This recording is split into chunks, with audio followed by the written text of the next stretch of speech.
Chaplain from Christian Voice New Zealand, and for as long as I can remember, I've had an on and off again love affair.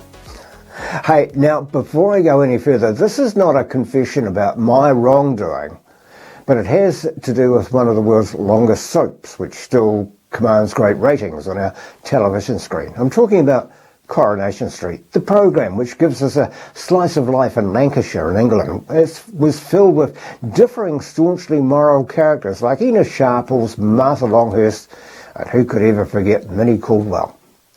But some weren't so moral, and the likes of Elsie Tanner and her long list of conquests with American servicemen were counted on both hands. But let's not forget the home where those three ducks on the wall used to live with Hilda and Stan. But alas, times have changed, and Coronation Street, if it is a slice of life in Lancashire, I can only feel sorrow and pity. Now, to be honest, I don't know why we watch it, but Coronation Street has been a long-time favourite as its storyline has resulted in dishonesty, broken marriages, trust issues, alcohol, race, and lately has succumbed to the LGBTQ+ agenda. Now, like a good pint from Newton and Ridley, it had been brewing for a decade or more, with just one character, Sean Tully. Then, once accepted, Sally and Kevin's daughter, Sophie, declared her love for another woman, and since then, it's been a roller coaster ride downhill. Now, this will be quite a bit of a shock to you, but currently, there are 11 characters cast in the program as gay, and they're all appearing in the latest episodes. But let's not forget the others, though, who have also been portrayed who have since left or died. Hey, now put that figure of 11 characters against the number of married couples in a monogamous relationship and married. You'll only find 5. All the rest are single, divorced, or living together. Now, I raise Coronation Street up as a result of gradualism. Others may refer to it as the silent creep. But gradualism is the acceptance today of what was unacceptable yesterday. So, the producers introduce one character, see how it goes. What's going to be the response? Well, Sean Tully was a victim who couldn't find love, had to fight for acceptance, and everyone lapped up his storyline. Gee whiz.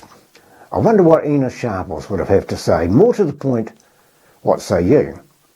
Do you find this type of program content acceptable now because the world has accepted the lifestyle of those who are in reality sodomizers, or as God referred to their act as one of it, an abomination?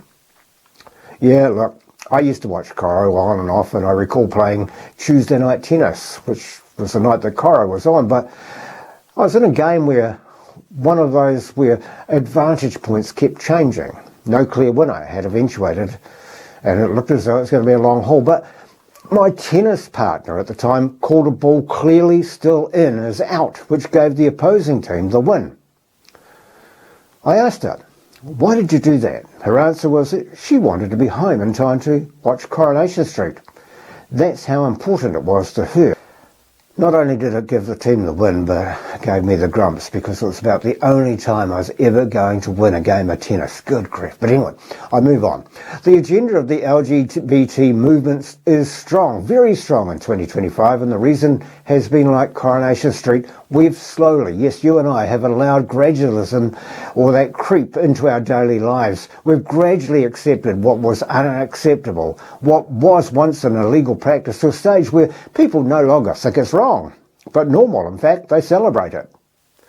The producers of Coronation Street, they can dress up homosexuality as a relationship between two people, but the basis of that relationship may be portrayed as love, but in reality, it's really lust and desire.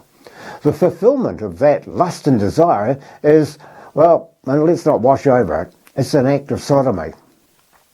Yeah, I found a clip from Irish comedian Dave Allen, who one night told a story which is true in so many ways about so many things about what we see as normal.